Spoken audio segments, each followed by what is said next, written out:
Good morning from Sundarbans. আজকে আমাদের আইটনারিতে অনেক কিছু আছে। আজকে অ্যাকচুয়াল ট্যুরটা হবে সুন্দরবনসের। দেখি বাঘ মামাকে দেখতে পাই কিনা।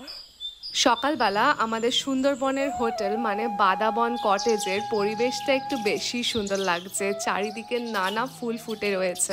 মনোরম পরিবেশে পায়ে হেঁটে চলে আসি ডকে, আর আমাদের বোট জগদ্ধাত্রীতে ওঠার প্রস্তুতি চলছে।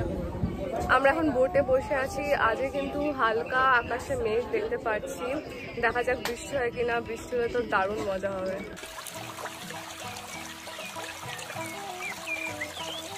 কিছুক্ষণ বসে থাকতেই আমাদের জার্নি স্টার্ট হলো।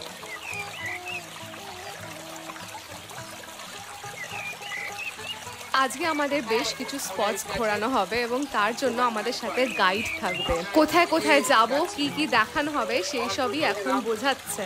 আজকে প্রায় পুরো দিনটাই আমরা বোটেই কাটাবো। ব্রেকফাস্ট থেকে শুরু করে ইভিনিং স্ন্যাক্স সব বোটেই দেওয়া হবে।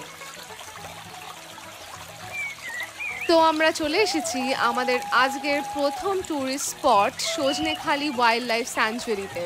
ঢুকেই হঠাৎ চোখে পড়লো ঝোপের আড়ালে একটা বাঘের স্ট্যাচু। হঠাৎ দেখলে জ্যান্তই মনে হচ্ছে।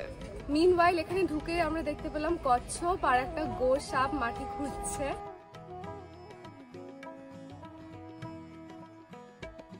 গোসাপকে দেখতে দেখতে হঠাৎ কানে শুনতে পেলাম কুমির দেখা দিয়েছে। জলের দিকে চোখটা গেল আর দেখি ও মা, মস্ত বড় একটা কুমির। আর এই হচ্ছে ওয়ার্ল্ডস লার্জেস্ট ম্যানগ্রোভ ফরেস্ট সুন্দরবনের ম্যাপ। 102টা আইল্যান্ডস জুড়ে হচ্ছে সুন্দরবন, কিন্তু তার মধ্যে মাত্র 54টা আইল্যান্ডসে মানুষ বসবাস করে। তোমরা হয়তো জানো না, কিন্তু সুন্দরবনের বেশিরভাগ অংশই কিন্তু বাংলাদেশে, মাত্র 40% ইন্ডিয়াতে আর 60% বাংলাদেশ। আর আমরা এখন দাঁড়িয়ে আছি সজনেখালি ওয়াইল্ড লাইফ স্যাংচুয়ারিতে, যেটা বার্ড ওয়াচিং এর জন্য ফেমাস আর বাংলাদেশ বর্ডার থেকে খুবই কাছে। সজনেখালি ঘোরা হয়ে গেলে আমরা যাব সুধর্ণখালি এবং তারপর দোবাকি। সামনে দেখতে পাচ্ছ গোলপাতা গাছ এবং তার ফল, যার মাল্টিপল ইউজ আছে। আর এই হচ্ছে সেই ফেমাস সুন্দরী ট্রি, যার নামের উপরেই সুন্দরবনের নামকরণ হয়। সুন্দরী গাছ কিন্তু এক জাতের ম্যানগ্রোভ, যেটা শুধুমাত্র সুন্দরবনেই পাওয়া যায় এবং তার রুটসের নানান উপকারিতা আছে। সজনেখালি ঘোরা হয়ে গেল, এবার আমরা যাচ্ছি সুধর্ণখালি। এতক্ষণ তোমরা যা দেখেছো যে একদিকে ফরেস্ট ছিল আর একদিকে সিভিলাইজেশন, কিন্তু এবার কিন্তু দুদিকেই ফরেস্ট থাকবে।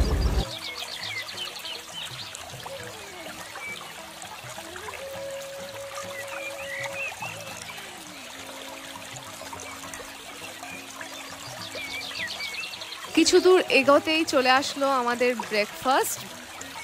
ব্রেকফাস্ট একদম মানে যেটাকে বলে প্রপার বাঙালি ব্রেকফাস্ট। লুচি, আলুর তরকারি, সাথে মিষ্টি। উফ, কি যে দারুণ খেতে, মানে মনে হচ্ছে কোনো বিয়ে বাড়িতে এসেছি। তো আমরা এখন সুবর্ণখালি ক্যানেলের উপর আছি। আর আগে কালকে আমরা যারা দেখেছিলাম এই ফরেস্ট এরিয়াটা কিন্তু নেট দিয়ে প্রোটেকশন ছিল, কিন্তু এই এরিয়াতে কোনো প্রোটেকশন নেই, দুদিকেই জঙ্গল। আর যেহেতু এখানে কোনো নেট দেওয়া নেই, তাই বাঘ মামাকে স্পট করার চান্সেস খুবই হাই। এখন হাই টাইড চলছে, কিন্তু লো টাইডে যে কোনো সময় জল খেতে আসতেই পারে, তাই সবাইকে সতর্ক থাকতে বলেছে। আমরা চলে এসেছি আজকে second destination Sudhanyakhali watch tower.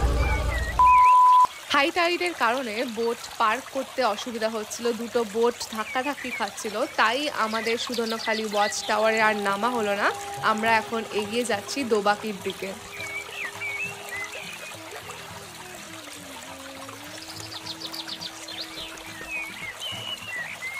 আমরা এখন আসলাম দোবাকি ক্যাম্পে। Now Dobanki camp is our only hope, যেখান থেকে বাঘ স্পট করার চান্সেস খুব বেশি, তাই আমরা অনেক আশা নিয়ে এগোচ্ছি।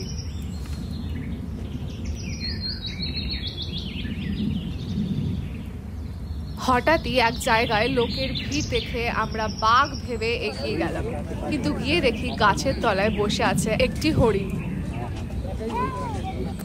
তো তোমরা তো এখনই দেখলে ওয়াচ টাওয়ার থেকে হরিণ দেখতে পেয়েছি আর কাঁকড়া দেখতে পেলাম, কিন্তু আসল জিনিস বাঘ মামাকে এখনো দেখতে পাইনি। ডিসঅ্যাপয়েন্টেড হয়ে দোবাকি থেকে বেরিয়ে বোটে উঠতেই চলে আসলো আমাদের লাঞ্চ। আজকে আমাদের লাঞ্চে আছে ডাল ভাত, আলু ভাজা, কাঁকড়া, কাতলা মাছ আর একটা মিক্সড ভেজ।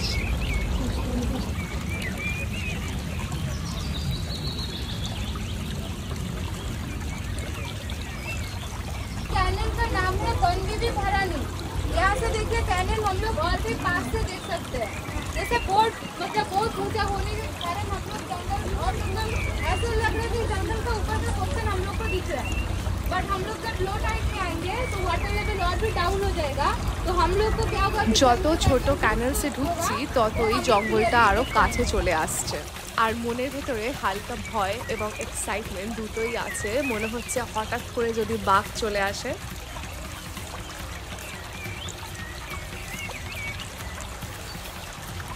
আমাদের বোটে মহল এখন খুবই সিরিয়াস, সবাই বাইনোকুলার্স দিয়ে বাঘ খোঁজার চেষ্টা করছে। এরমই খুঁজতে খুঁজতে হঠাৎ যেন মনে হলো পাতার আড়ালে একটা বাঘ লুকিয়ে আছে। পরে জানতে পারলাম ওটা হেতাল গাছের পাতা, যেটা বাঘের গায়ের মতন দেখতে, তাই দেখে মনে হচ্ছিল যেন বাঘই বসে আছে।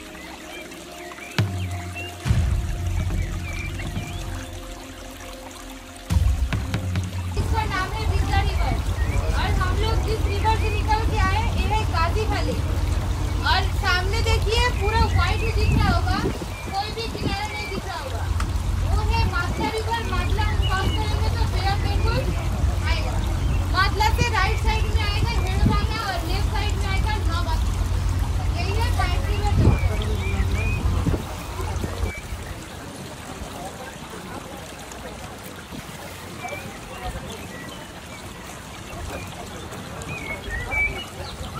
এখন আমরা সবাই শান্তভাবে বসে আছি, পুরো বোট চুপচাপ, কোনো আওয়াজ নেই, কারণ আমরা খবর পেয়েছি কিছুক্ষণ আগেই বাঘ স্পট করেছে একেও।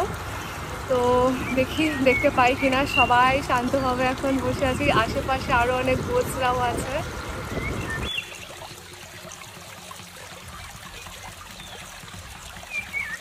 সুন্দরবন টাইগার রিজার্ভে প্রায় 100টার উপর বাঘ আছে, আর প্রত্যেকটি বাঘ প্রায় 13-14 কিলোমিটার অবধি নিজেদের টেরিটরি মার্ক করে রাখেন। একজনের এরিয়াতে অন্য বাঘ ঢুকতে পারবে না। তাহলে বুঝে নাও বাঘ স্পট করার চান্সেস খুব হাই না থাকলেও জিরো কিন্তু না। বিশ্বের 50 ধরনের ম্যানগ্রোভ স্পিসিসের মধ্যে 26টাই সুন্দরবনে পাওয়া যায়। তাহলে বোঝো কতটা ইউনিক আমাদের এই সুন্দরবন। বাঘের পায়ের ছাপ দেখা যাচ্ছে।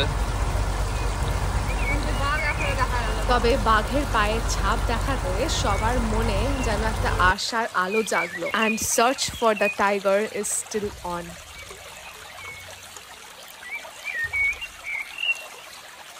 ঘড়ির কাঁটা যত এগোচ্ছে ততই যেন মনটা অধৈর্য হয়ে উঠছে, কারণ আমাদের আজকের বোট জার্নির আর মাত্র ঘন্টাখানেক বাকি।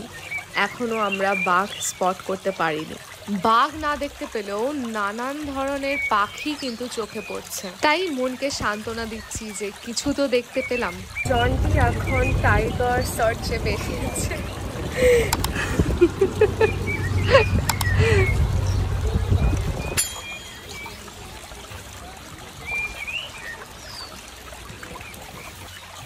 আমাদের জার্নি প্রায় শেষের দিকে। এখন আমরা ফিরছি আমাদের হোটেলে, কিন্তু মনটা কারোরই ভালো নেই। সন্ধে যতই এগিয়ে আসছিল সবাই যেন তাকে দেখতে পাওয়ার আশা ছেড়ে দিচ্ছিল। ওই তো বাঘ দেখা গেছে।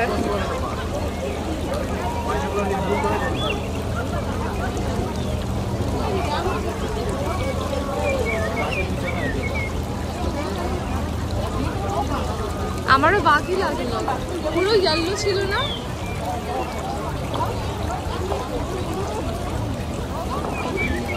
এত আশা নিয়ে আমরা সবাই দেখলাম ওটা অ্যাকচুয়ালি বাঘ না, আবার একটি হরিণ।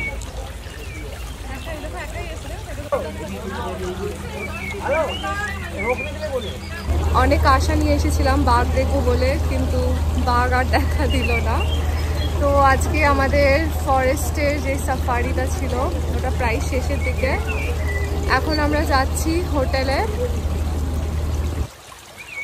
প্রথমবার সুন্দরবনে এসে বুঝলাম যে শুধুমাত্র বাঘই দেখবো বলে আসলে চলবে না, কারণ এটা ওদের ন্যাচারাল হ্যাবিটেট। তাই কপাল খুব ভালো হলে তবেই দেখতে পাবে। হোটেলে ফিরেই আমাদের ইভিনিং স্ন্যাক্সে চলে আসলো চাউমিন শেষ করেই আমরা বেরিয়ে পড়লাম মার্কেট ঘুরতে।